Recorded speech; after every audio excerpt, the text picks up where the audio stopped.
Hi, it's Al from AOK Performance. Just going to show off a backup beeper.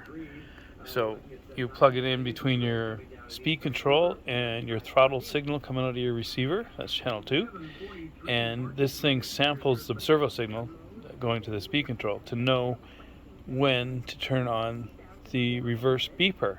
I make two versions. This one here that's actually hooked up to my servo tester. This one has a reverse light output, so you can take it and feed receiver voltage to your reverse lights. And this version is just the beeper. I have it hooked up with a servo just to represent the speed control and to see where the throttle happens to be set. It's meant to be used with the instant reverse type speed controls, not the double pump kind. So I'm going to turn it on. You're going to see the reverse lights flash a few times, and then it'll be armed.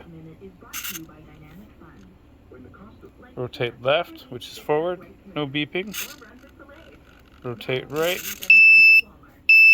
you got the beep and the reverse lights. Thanks for having a look.